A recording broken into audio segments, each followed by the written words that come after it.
오늘 저는 요한복음 3장 1절로 7절 본문의 말씀으로 물과 성령으로 거듭나지 않으면 이라는 제목으로 함께 은혜의 말씀 나누도록 하겠습니다. 한평생 하나님께 기도를 드린 경건한 사람이 있었습니다. 어느 날 그에게 친구가 찾아와서 물었습니다. 자네는 그동안 무슨 기도를 드렸나?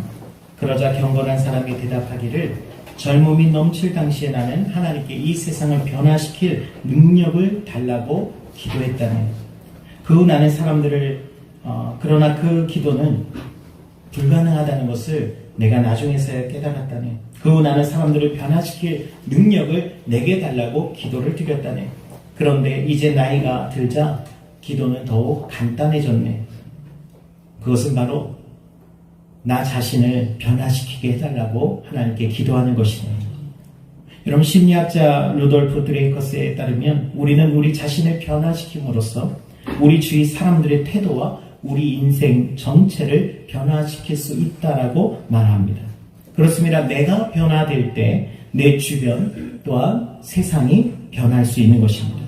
그런데 문제는 내가 변하는 것이 결코 쉽지 않다라는 것이죠. 우리 속담에도 3살 버릇 80까지 간다라는 말이 있습니다. 또 비슷한 속담으로 바늘도둑이 소도둑 된다는 것이죠. 요즘에는 이런 말을 사용합니다. 사람은 절대 고쳐 쓰는 게 아니야. 그런 말들을 가끔 듣게 됩니다.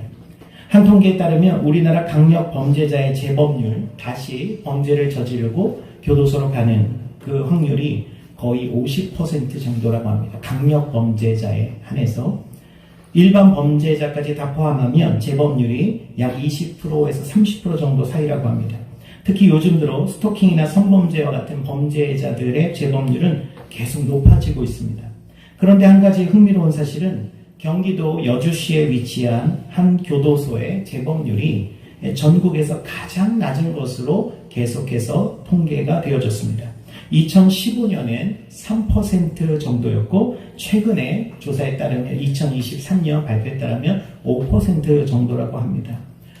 지금 그 교도소의 목표는 0%, 재범률 0%를 목표로 도전하고 있다는 것입니다.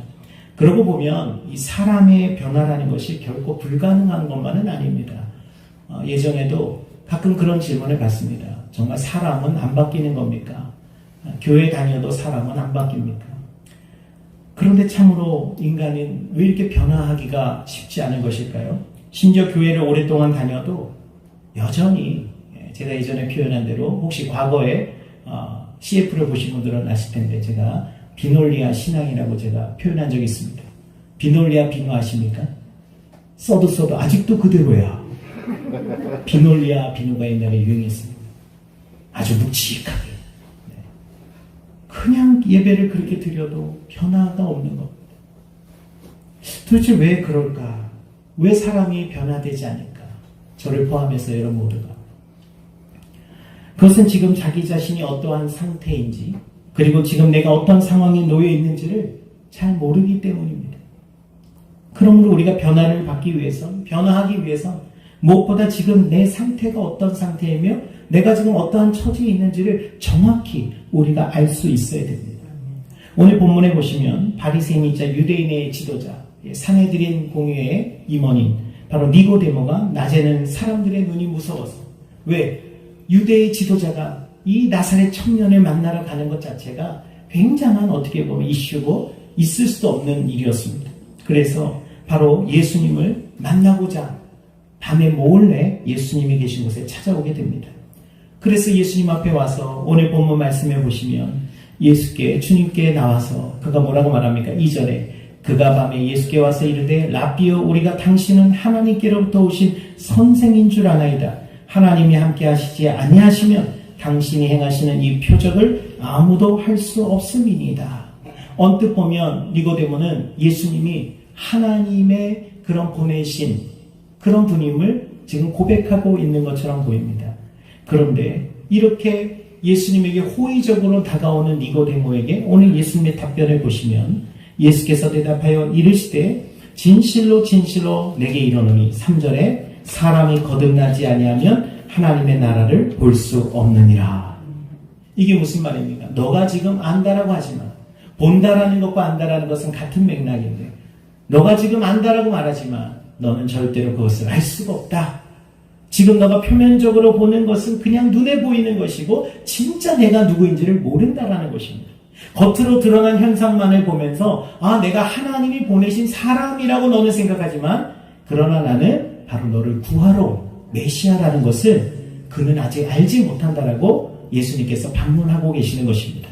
그러면서 예수님께서는 바로 5절에 다 같이 읽어보겠습니다. 예수께서 대답하시되 진실로 진실로 내게 이르노니 사람이 물과 성령으로 거듭나지 아니하면, 계속해서 읽어주십시오.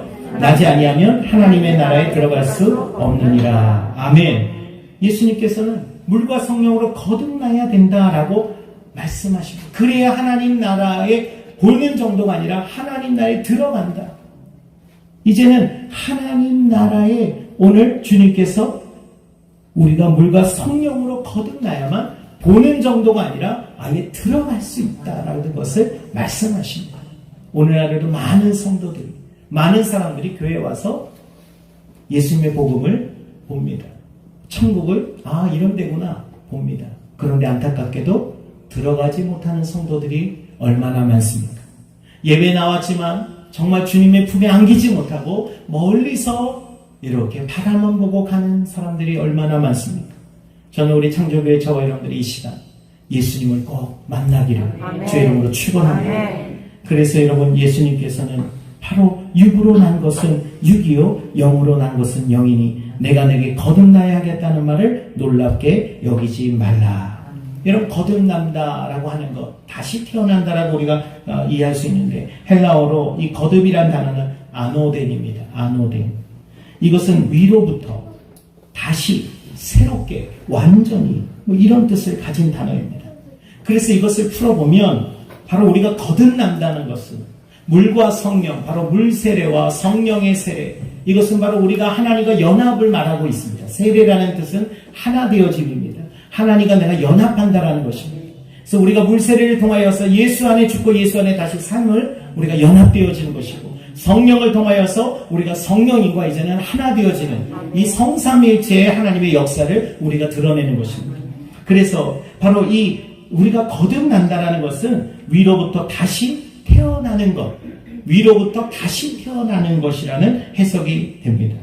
이것이 어떻게 가능합니까? 그것은 오로지 우리가 예수 그리스도 안에서 죽어야만 우리가 다시 예수 안에서 부활하신 예수님과 함께 살아날 수 있음을 전제하고 있습니다. 그렇습니다. 우리가 다시 태어나기 위해서 우리는 다시 먼저 죽어야 된다는 것입니다. 그것이 바로 오늘 이 본문에서 육으로 난 것은 육이다. 그러니까 육으로 난 것으로 우리가 구원받는 것이 아니라 영으로 나야만, 우리가 육으로 죽고 영으로 나야만 우리는 구원에 이를 수 있다라고 말씀합니다.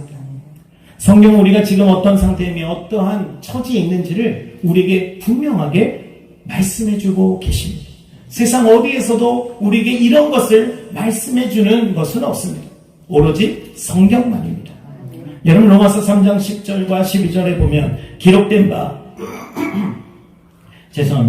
기록된 바 의인은 없나니 하나도 없으며 깨닫는 자도 없고 하나님을 찾는 자도 없고 다 치우쳐 함께 무익하게 되고 선을 행하는 자는 없나니 하나도 없도다 그랬습니다. 여러분, 정말 우리가 모든 의인이 하나도 없어서 우리가 다 치우쳐서 무익하게 되고 선을 행하는 자는 더더욱 있을 수 없다라는 것입니다. 또한 로마서 6장 23절에 죄의 삭은 사망이요 하나님의 연사는 그리스도 예수 우리 주 안에 있는 영생이니라 했습니다. 여러분, 죄를 우리가 짓게 되면 반드시 사망을, 대가를 지불해야 된다는 것입니다. 히브리서 9장 27절에도 한 번 죽는 것은 사람에게 정해진 것이요 그 후에는 심판이 있으리. 그러니 여러분, 우리는 반드시 한 번 죽어야 되는데, 여러분, 우리가 먼저 예수 그리스도 안에서 죽게 되면 우리는 영생을 얻습니다. 그러나 마지막까지 버티다가 마지막 죽으면 우리는 영원한 지옥으로 갈 수밖에 없다라는 것입니다. 그렇다면 우리는 어떤 것을 선택하시겠습니까? 여러분, 찰나의 즐거움을 위하여서 영원한 생명을 포기하시겠습니까? 아니면 영원한 생명을 얻기 위해서 지금 이 시간 하늘 내가 예수 안에 죽기를 선택하시겠습니까? 그렇습니다. 우리는 누구나 죄 가운데 태어나 죄를 지으며 결국은 하나님으로부터 심판받아 사망에 이를 수밖에 없는 그런 존재라는 것입니다. 그러므로 우리가 이러한 사실을 깨닫게 되면 반드시 죽지 않을 새로운 존재로 변화되기를 갈망하게 될 것입니다. 내가 정말 죽음에 처하게 되면 그때서야 우리는 살고 싶은 그런 욕망이 우리 안에 있었음을 우리는 깨닫습니다. 평상시에는 죽고 싶다. 어제 저희 6살 된 아이가 막 하는데 좀 그 책방에 가서 책을 고르는데 아무래도 시간이 이제 하는데 뭐 글도 모르고 재미도 없으니까. 근데 그때가 점심시간이 조금 지나가는 시간이었어요. 거기서 처음 들었습니다. 아빠! 배고파 죽겠어요! 여러분, 제가 너무 당황스러웠습니다. 아빠 배고파 죽겠어요. 너 그런 말을 어디서 들었냐? 우리는 배고파 죽겠어요. 목마에 죽겠어. 이런 표현 요즘에 우리 성도님들도 잘 안 쓰실 텐데. 야, 죽겠다 하지 말고 살겠다 해야지. 야, 죽겠네 하지 말고 죽게 있네. 주책이야. 주님이 책임져 주셔. 우리 좀 언어를 그렇게 우리가 좀 임의로 바꿔서 생각하지 않습니다. 그런데 이 아이가 어쨌든 배고파 죽겠어. 그래서 그런 말은 그렇게 함부로 하지 않는 거야. 목사 의식이 또 나오고. 그러면서 배고프구나. 그래서 조금만 기다려라. 그래서 우리는 그냥 평상시에 말을 그렇게 안 해도 속으로 가끔 혹시 이 자리에 계신 분들 중에도 죽고 싶다. 죽여버리고 싶은 사람은 있어도 죽고 싶은 생각은 없으십니까? 죽여버리고 싶다. 그러십니다. 정말 내가 너무 힘들고 너무 죽고 싶다. 그런 인생에 우리는 때로는 큰 무거운 짐을 맞이할 때가 있습니다. 그런데 정작 우리가 정말 죽게 되었을 때는요, 우리 안에 살고 싶다라는 것을 우리는 깨닫게 됩니다. 바로 우리가 정말 죽음에 처한 존재임을 깨달아요.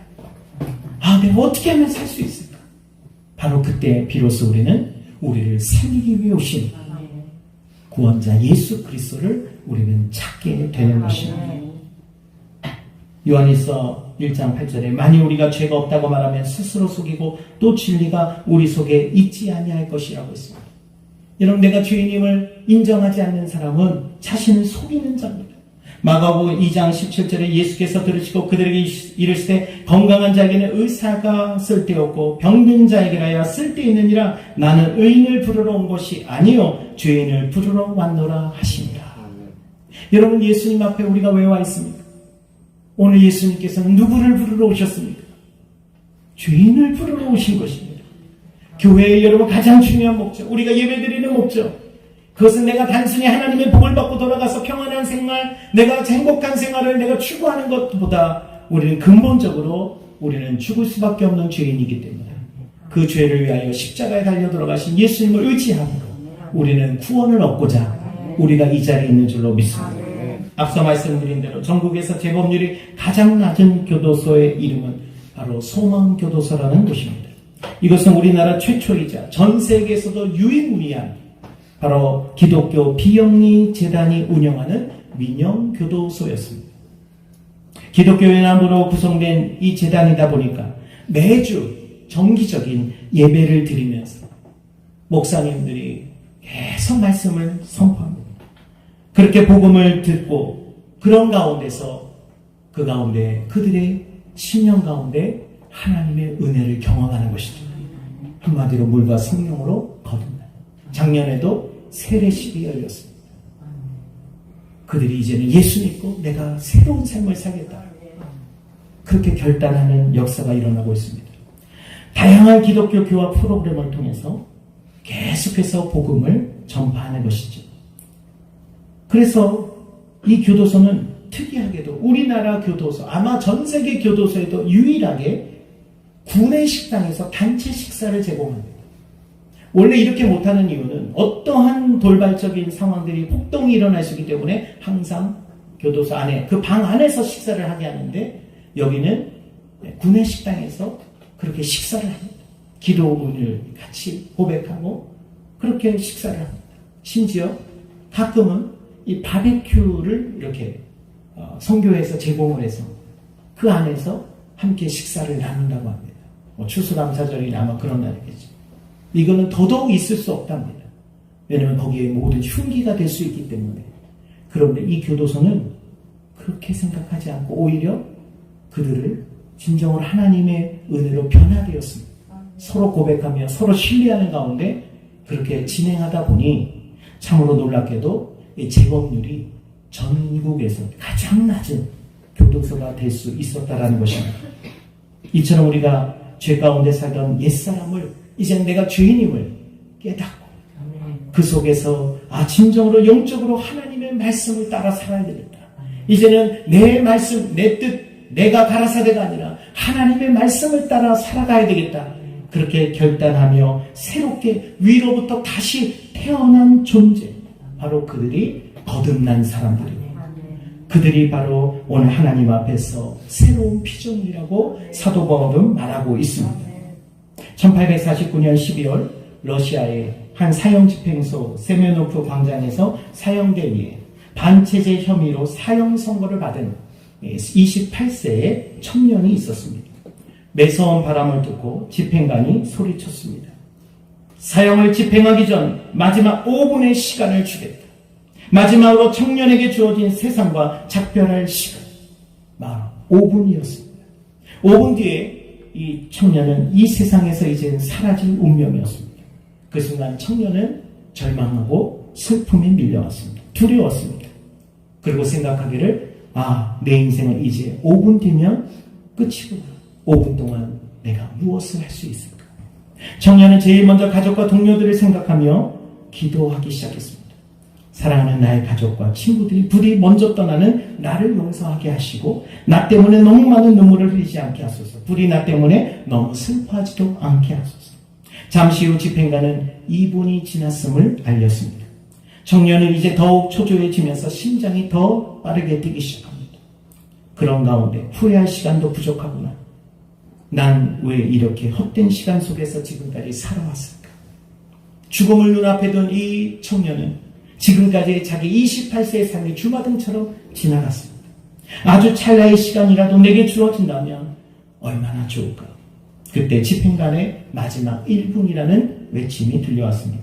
사형수는 이 청년은 두려움에 떨며 이제는 주위를 둘러봅니다. 매서운 칼바람도 이제는 느낄 수 없겠구나. 맨발을 타고 올라오는 땅의 냉기도 더 이상 느낄 수 없겠구나. 더 이상 볼 수도 만질 수도 들을 수도 없겠구나. 모든 것이 아쉽구나. 청년은 처음으로 느끼는 세상의 소중함에 고요히 눈물을 흘리기 시작했습니다.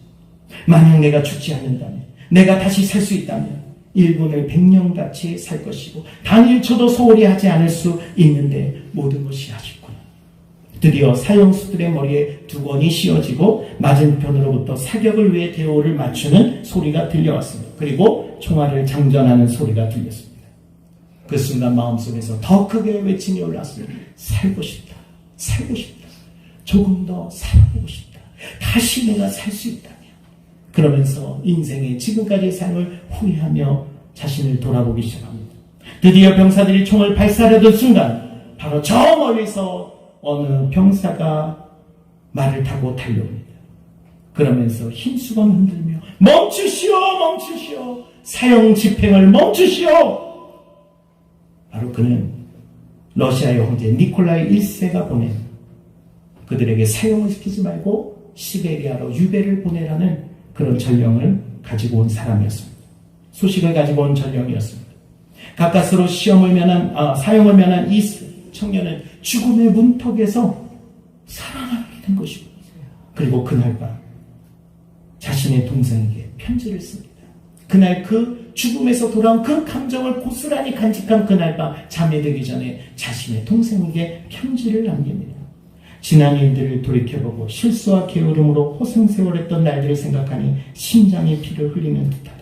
인생은 주님이 주신 선물이고 모든 순간은 영원의 행복일 수 있었던 것을 조금 더 젊었을 때 일찍 알았더라면 이제 내 인생은 완전히 바뀔 것이다. 다시 태어난다는 말이다. 이후 시베리아에서 보낸 이 4년의 수용소 생활은 그의 인생에서 가장 힘들고 혹독한 시간이기도 했지만 그러나 반대로 역설적으로 가장 값진 시간이 되었습니다. 영하 50도를 육박하는 살을 파고드는 그 극한 혹한 속에서 5kg이 넘는 그 족쇄를 날마다 메고 살아야 하는 그 속에서 그는 불평보다 하루하루 하나님께 감사의 기도를 올리기 시작했습니다. 그리고 글을 써야겠다는 마음을 다시 한번 다지며, 그러나 그곳은 유배지였기 때문에 종이에 글을 쓸 수 있는 것이 금지되어져 있었습니다.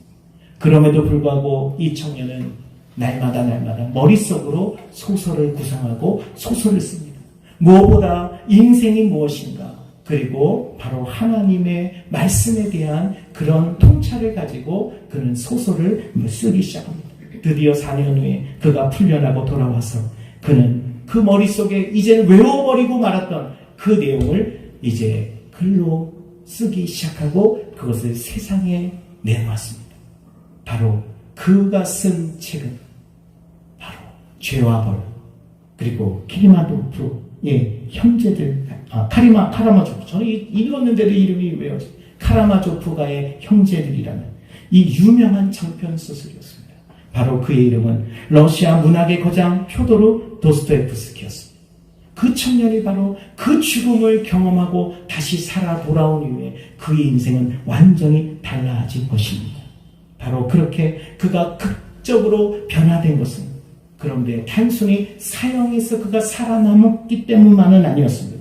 그가 사형수의 신분이 되어서 열차를 타고 감옥으로 끌려가고 있을 때 열차가 한 간역에 멈췄습니다. 그때 한 여인이 그에게 한 권의 책을 건네주었습니다.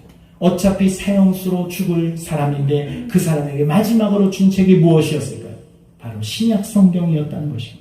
그 성경, 그래서 감옥 안에서 죽을 날이 다가올 때 그가 할 수 있는 것은 이 성경 읽는 것 외에는 아무것도 없었습니다.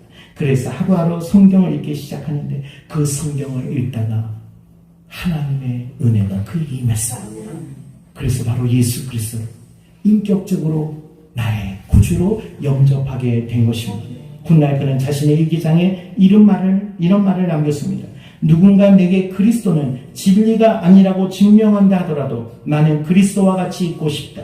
나는 진리보다는 차라리 예수님과 함께 있고 싶다. 이 말은 예수님이 진리가 아니라는 말이 아니라 누군가 예수님이 진리가 아니라 말할지라도 나는 그 예수님과 함께 있고 싶다. 사랑하는 저 여러분들, 거듭난 사랑, 거듭난 사랑의 반응이 무엇인가? 그리고 정말 거듭나기를 사모하는 사람은 여러분 예수님을 함께 있고 싶어요. 예수님과 오랫동안 함께 있어도 결코 지겹지 않고 지루하지 않은 것입니다. 누가복음 19장에 삭개오의 집에 예수님이 들어오시게 됩니다. 여러분 예수님이 그 여리고성을 지나가실 때 삭개오가 어떻게 합니까? 예수님을 간절히 만나고 싶었습니다. 예수님을 한번 보고 싶었습니다. 사랑하는 저 여러분, 누가 은혜를 받습니까? 간절히 예수님을 만나기를 사모해야 됩니다. 여러분 예수님께서 삭개오의 집에 거하시고자 말씀하실 때 삭개오는 기쁨으로 오늘 예수님을 모셔드렸습니다. 여러분 누가 하나님의 은혜를 경험합니까? 바로 하나님과 함께 있기를 원하는, 예수님과 함께 거하기를 원하는 사람. 오늘 이 시간에도 예수님과 함께 내 삶을 걸어가기를 원하는 사람들에게 하나님께서 은혜를 주실 줄로 믿습니다. 그렇게 은혜 받은 삭개오는 어떻게 되었습니까? 바로 자기의 삶이 변화된 줄로 믿습니다. 은혜 받으면 여러분 변화되는 것입니다.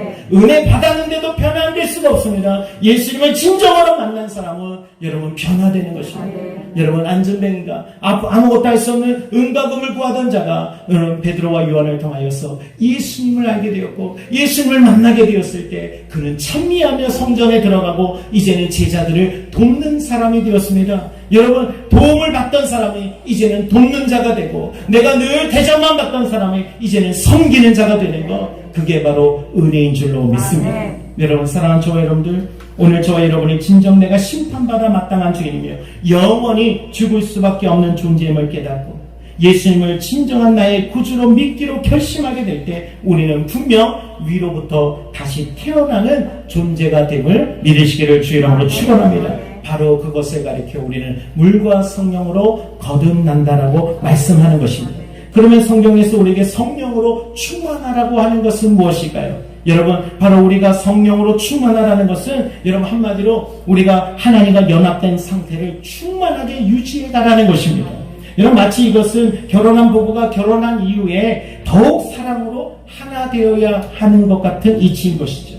여러분 결혼하기 전까지 남녀가 사랑해서 결혼합니다. 그런데 결혼하고 난 뒤에 어떻게 해야 돼요? 이 사랑이 더욱더 풍성해져야 행복한 가정이 될 수 있습니다. 여러분 앞으로 살아갈 날 동안 연애를 아무리 오래 했어도 살아갈 날 동안이 더 길 수밖에 없습니다. 그런데 그 기간은 여러분 서로 후회하면서 사는 것이 아닙니다. 더욱 사랑하는 것입니다. 여러분 더욱 사랑하는 게 바로 충만해지는 것입니다. 우리가 예수님 앞에 내가 고백하고 구원을 받는 것, 그것은 어떻게 보면 오늘 예수님과 내가 홀리식을 갖는 겁니다. 그런데 성령 충만은 무엇입니까? 바로 그 예수님과 내가 더욱더 하나님을 사랑하며 더욱더 충만하게 그 사랑이 날마다 더욱더 커져가는 것입니다. 왜 이것이 중요합니까? 요한복음 1장 12절에 보시면 우리가 예수님을 믿게 될 때 하나님의 자녀가 되는 권세를 주신다고 약속하셨습니다. 여러분 권세는 무엇입니까? 분명히 우리의 신분입니다. 우리 자격입니다. 권세라는 것은 우리 자격을 결정합니다. 그런데 여러분 권세만 있고 권능이 없으면 어떻게 되겠습니까? 실질적인 능력이 없으면 여러분 종이 호랑이 맞게 되지 않습니다. 여러분 오늘 우리가 하나님의 자녀가 되었다 할지라도 그 권세만 가지고 우리가 살 수 있는 것이 아니라 우리는 권능이 있어야 됩니다. 그 권능이 어디로부터 옵니까? 바로 성령으로부터 오는 것입니다. 여러분 우리가 성령의 충만함을 왜 받아야 됩니까? 날마다 왜 성령으로 충만해져야 됩니까? 그것은 이제는 하나님의 자녀 권세만, 난 하나님의 자녀다라고만 해서 우리가 이 세상을 승리할 수 있는 것이 아닙니다. 여러분 실질적으로 원수마귀가 우리를 넘어뜨리려고 유혹하려고 여러 가지 모양으로 다가옵니다. 마음에는 여러 가지 생각을 가져다 줍니다. 아까도 말한 것처럼 정말 그냥 다 때려치고 싶다, 죽고 싶다, 그냥 끝내고 싶다, 이런 수만 가지 생각이 우리 안에 옵니다. 여러분 그럴 때 여러분 권능이 없으면 어떻게 합니까? 거기에 힘이 없어 무너집니다. 교회 오는 것도 힘들어서 못 오게 되고 마음이 이제는 힘들어서 무너지는 것입니다. 그러나 여러분 성령의 권능을 받게 되면 오늘 위로부터 힘을 우리에게 공급해 주시겠다. 여러분 누가복음 24장에 보면 예수님께서 승천하시기 전에 제자들에게 바로 하나님이 약속하신 것 위로부터 그 능력을 힘입으라고 말씀하셨어요. 여러분 사도행전 누가복음은 누가가 지었는데 사도행전도 누가가 지었습니다. 동일하게 데오빌로라는 사람에게 보낸 서신입니다. 여러분 성경을 읽어보면 그게 분명하게 나옵니다. 그러니까 어떻게 보면 누가복음은 전편이고 후편이 바로 사도행전이에요. 그래서 누가복음 24장과 사도행전 1장은 그 상황이 오버랩됩니다. 겹쳐 있습니다. 똑같은 상황입니다. 그리고 뭘 강조하십니까? 바로 예수님께서 승천하시기 전에 너희는 성령을 받으라. 왜 성령을 받으라요? 위로부터 능력을 부어주시는 힘을 얻으라는 것입니다. 그렇습니다. 여러분 오늘 이 시간 우리가 예배를 통하여서 그냥 감상적으로 하나님 은혜 감사합니다, 은혜 받았으면 하고 돌아가도 힘없으면 또 쓰러집니다. 당장 월요일도 그냥 감당을 못하는 거예요. 조금만 누가 와서 그런 싫은 소리하고 불평하는 소리나 또 이간질하는 소리나 조금만 어떤 상황이 좀 짜증나고 그러면 나도 모르게 확 그냥 또다시 옛사람이 나오는 것입니다. 그러나 여러분 성령으로 충만해지면 여러분 그 순간 우리 마음 가운데 성령께서 우리를 붙잡아 주십니다. 성령의 능력으로 우리를 다시 한번 이기도록 허락해 주시는 줄로 믿습니다. 예수님께서도 여러분 마태복음 3장에서 요단강에서 그 세례 요한으로부터 물 세례를 받으실 때 동시에 성령 하늘로부터 성령이 비둘기같이 임하시는 성령 세례를 경험하십니다. 마태복음 3장 16절에 예수께서 세례를 받으시고 그 물에서 올라오실 때 하늘이 열리고 하나님의 성령이 비둘기같이 내려 자기 위에 임하심을 보시더니 하늘로부터 소리가 있어 말씀하시되 이는 내 사랑하는 아들이요 내 기뻐하는 자라 하시니라. 그런데 그 다음에 바로 성령에 이끌려 마귀에게 시험을 받으시러 광야로 가셨다고 마태복음 4장 1절에 기록되어져 있습니다. 여러분 그때 예수께서 성령에 이끌려 마귀에게 시험을 받으러 광야로 가서 40일을 밤낮으로 금식하신 후에 주리신지라. 여러분 예수님은 날마다 승리의 삶을 살기 위해서 여러분 성령으로 날마다 충만함을 얻고자 예수님께서는 그렇게 기도와 말씀에 전념하셨던 것입니다. 누가복음 22장 39절에도 예수께서 나가서 습관을 따라 감난산에 가시매 제자들도 따라가더라. 할렐루야. 오늘 여러분의 오늘 습관이 어디 있습니까? 여러분 그 사람의 습관이 바로 그 사람의 영성인 것입니다. 여러분 습관이 내가 말씀을 가까이 하려고 하고 내가 어떻게든 하나님을 가까이 하려고 하고 그것이 우리의 습관이 되어야 됩니다. 거룩한 습관을 다시 회복해야 됩니다. 코로나 이후에 우리가 무너졌던 습관들 그것을 이제는 우리가 버리고 이제는 다시 하나님께로 돌아와야 됩니다. 여러분 말씀 앞으로 다시 돌아와야 됩니다. 이처럼 평소 예수님은 습관적으로 감람산에 자주 오르셨습니다. 그것은 공기가 좋아서 전망이 좋아서가 결코 아닙니다. 하나님과 깊은 교제를 나누기 위해서, 기도의 시간을 보내기 위해서, 심지어 때로는 잠도 포기하고 산에 올라가 기도하신 예수님을 발견할 수 있습니다. 누가복음 6장 12절에 이때 예수께서 기도하시러 산으로 가서 밤이 새도록 하나님께 기도하시고, 도대체 왜 하나님과 동등하신 예수님께서 이리도 기도하시기 위해 잠도 못 주무시고 산에 올라가서 그토록 밤새도록 기도하셔야만 했습니까? 그것은 날마다 성령으로 충만해야만 예수님 안에 있는 인성, 예수님 안에 인성과 신성이 있는데, 그 인성은 계속해서 예수님도 나도 내 마음대로 살고 싶다, 나도 인생 한번 멋지게 살고 싶다, 그것을 욕망을 부추기는 것입니다. 그런데 그 탐욕과 욕망을 떨쳐버리기 위해서는 오직 하나님의 성령을 힘입어야만 가능할 수 있었기 때문입니다. 여러분, 우리 신앙에 시험이 별거 없습니다. 여러분, 그냥 마음에 내 생각대로 하면 시험이 오는 겁니다. 내 생각대로 내 생각대로 질러버리는 겁니다. 내 생각대로 그냥 해버리는 겁니다. 여러분, 성령은 어떻습니까? 성령은 우리에게 그렇게 하지 않으십니다. 성령 우리에게 오늘 사랑과 충성과 온유와 절제와 오늘 하나님의 인내를 우리에게 말씀하십니다. 계속해서 우리 마음을 다시 한번 다독이시면서 절제시키십니다. 내 마음이 감정이 막 상하여서 다 어떻게 해버려, 한번 다 뒤집어버려. 그런 마음이 우리 안에 올라오다가도 하나님께서 마치 국수를 끓이다가 막 거품 팍 올라옵니다. 그때 여러분 다 능력의 물 냉수를 그냥 조금만 탁 보면 예수 그러면 하나님 거품을 쏟아져요. 마찬가지로 여러분, 정말 우리가 내 마음속에 부글거리는 교회 가기 싫어. 그런데 여러분, 성령께서 다시 한번 우리 마음을 붙잡아 주시고, 사람 보지 말고 나를 보고 하라. 목사도 연약한 자야. 그러니 목사 때문에 네가 그러지 말고 하나님을 의지. 그러면서 우리 마음을 주님께서 다시 한번 돌이켜 주시고, 야, 다 연약한 자들이야. 손흥민이 잘했냐, 이강인이 잘했냐, 둘 다 겸손케 하시는 은혜가 있고, 교만하지 않도록 앞으로 더 잘되게 하시는 하나님의 계획이 있다라고 믿는 것이 바로 은혜고 성령 충만이지. 한쪽에 가서 욕하고 이쪽 가서 또 너는 그게 아니에요. 성령은 화평케 하고, 성령 우리를 치유하고, 성령 우리를 회복시키시고, 바로 예수님께서 그토록 밤새 기도하셨던 성령 충만이에요. 예수님도 욕망을, 탐욕을 이겨내실 수 있었습니다. 한 예로 예수님께서 12제자를 부르시기 전에 산에서 기도하십니다. 누가복음 6장 12절에 이때 예수께서 기도하시러 산으로 가서 밤이 새도록 하나님께 기도하시고 밝음에 그 제자들을 부르사 그 중에서 12를 택하여 사도로 아침하셨습니다. 예수님께서 밤새 기도하시고 택하신 제자가 바로 예수님의 12제자들이에요. 근데 그 12제자들이 어땠어요? 하나같이 다 예수님 버리고 도망갔습니다. 비겁했습니다. 베드로, 야고보, 요한. 야고보, 요한은 우리의 아들이라고 예수님이 별명을 지어주셨잖아요. 얼마나 시끄럽게 떠들든지, 야, 니들은 우리의 아들 같다.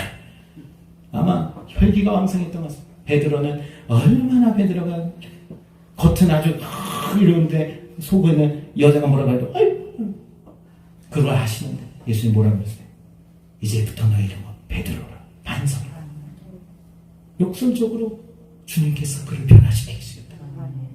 여러분, 그렇게 말씀하시는, 여러분, 예수님께서 그렇게 기도하시고 뽑은 사람이 12제자들입니다. 그럴 때 기도해도 소용없네, 그렇게 생각할지 모르지만 예수님은요, 왜 기도하셨겠어요? 그 12제자 데리고 가셔야 되니까 기도해야 되는 겁니다.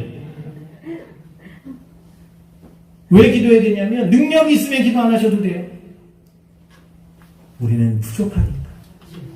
제자들, 12제자들이 어떤 제자들이? 그 중에 한 녀석은 아예 예수님을 팔아넘길 제자였습니다. 예수님이 그것을 모르시지 않았습니다. 그런 제자를 뽑고 싶으시겠습니까? 요즘 공천이 한창 이슈인데 그런 사람 공천하겠습니까? 그런데 예수님은 그 사람을 뽑으셨습니다. 가룟 유다를 보고 쟤 나를 팔 건데 내가 십자가에 어떻게 달려 죽을지를 벌써 다 아시는 겁니다. 그러면 걔를 피해가야 돼요. 걔를 너는 좀 가라. 그런데 예수님이 가룟 유다도 부르십니다. 왜요? 하나님의 뜻이니까. 뜻을 따라 살. 내 뜻대로가 아니라 하나님의 뜻대로 하시기를 바라며 그래서 먼저 기도하신 겁니다.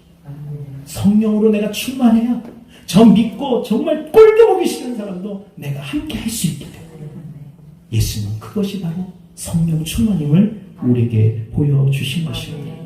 오늘 그러므로 예수님께서 제자들과 오늘 우리들에게 뭐라고 말씀하십니까? 마가복음 8장 34절에 무리와 제자들을 불러 이르시되 누구든지 나를 따라오려거든 자기를 부인하고 자기 십자가를 지고 나를 따를 것이니라.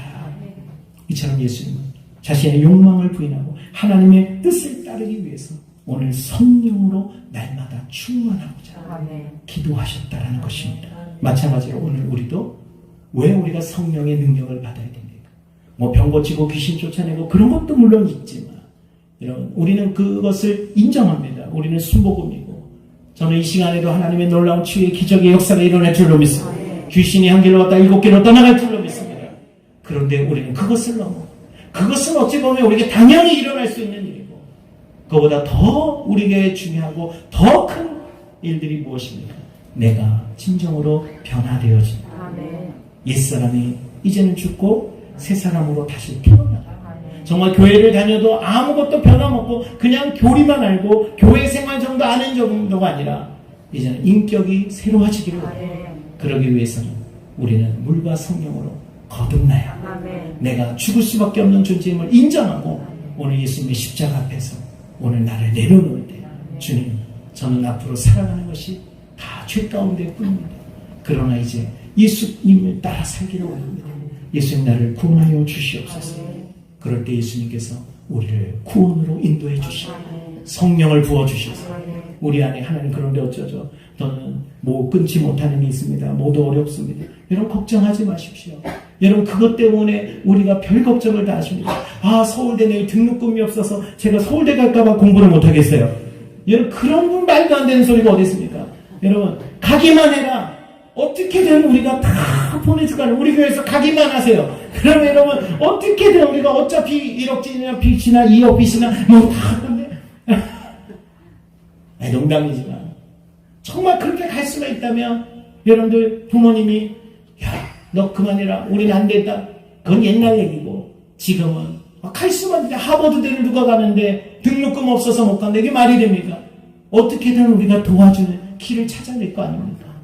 여러분 우리가 성령의 은혜를 받아야 우리가 이 모든 것을 감당해 나갈 수 있는데 그러니까 우리가 내가 뭔가를 바꾸려고 하면은 실패할 수밖에 없어요. 그런데 여러분 마지막으로 요한복음 7장 38절에 나를 믿는 자는 성경의 이름과 같이 그 배에서 생수의 강이 흘러나오리라 하시니 이는 그를 믿는 자들이 받을 성령을 가리켜 말씀하신 것이라. 왜 배에서 생수의 강이 나온다고 말씀하셨을까? 배는 바로 우리의 욕망과 탐욕을 상징하는 동서양을 막론하고 그래서 우리나라 말도 보면 뒷돈 받는 거 청탁으로 부정한 돈을 받는 걸 뭐라 그래요? 받아 먹었어. 돈을 먹는 게 아니잖아요. 근데 그걸 우리는 먹는다. 배를 채운다. 자기 배만 채운다. 우리의 문화도 그렇습니다. 여러분 배는 바로 탐욕을 상징하고 우리의 욕망을 상징하는 거예요. 그래서 우리는 끊임없이 욕망과 탐욕 때문에 계속해서 여러분들 이 세상 가운데 갈등을 일으키고 죄를 범하게 되는 것입니다. 자족하지를 못하기 때문에 원망하고 불평하는 거 툭하면 그냥 불평이 쏟아져 나오는 것입니다. 그러나 여러분 배에서 생수의 강이 흘러넘치게 된다는 것은 다시 이제 모든 그 더러운 욕망과 탐욕을 씻어버리시고 이제는 하나님이 생수의 강같이 하나님의 은혜를 우리 안에 넘치게 하십니다. 그래서 우리 안에 날마다 성령이 계시며 여러분 마음속에 이제는 탐욕과 욕망을 우리는 씻어내버리고 그 가운데 우리는 이제 비로소 감사를 알게 되는 것입니다. 마치 아까 도스토옙스키가 정말 자신의 인생을 그렇게 욕망과 탐욕으로 살다가 그가 죽음 앞에 섰을 때 비로소 자신의 진짜 모습을 깨닫고 후회했던 것처럼 자기 자신을 돌아보며 회개하게 되는 것입니다. 작은 것에 감사할 수 있는 마음이 오게 되는 것입니다. 여러분 다 경험해 보셨죠? 여러분 우리가 코로나 때문에 마스크만 쓰고 있다가 마스크를 풀 때 얼마나 너무 감사하다. 근데 황사해요. 근데 공기는 안 좋아요. 그래도 공기 좋다. 우리가 그렇게 말한 적이 있지 않습니까? 여러분 우리가 그렇게 그 고난 속에서 우리는 다시 한번 하나님의 은혜를 발견해야 우리가 감사의 삶을 살아갈 수 있는 그래서 사도 바울이 빌립보에 있어서 감옥에 로마의 감옥에 있으면서 빌립보 성도들에게 바로 내가 풍부에 처하든 내가 빈부에 처하든 나는 다 어떤 것에는 나는 자족하는 것을 배웠다. 내게 능력 주시는 자 안에서 내가 모든 것을 할 수 있느니라. 난 이거 없어서 못해. 나는 돈 없어서 못해. 나는 뭐 재능이 없어서 못해. 그게 아니라 꼭 그걸 하라는 게 아니죠. 뭐 지금 제가 만약에 여러분 어떤 걸 하고 싶은데 어떻게 다 할 수 있겠어요. 이제는 여러분 그 나이에 맞게 우리가 할 수밖에 없는 것입니다. 그러나 우리는 하나님이 주신 사명은 어떠한 상황에서도 우리가 감당할 수 있는 능력을 부어주신다.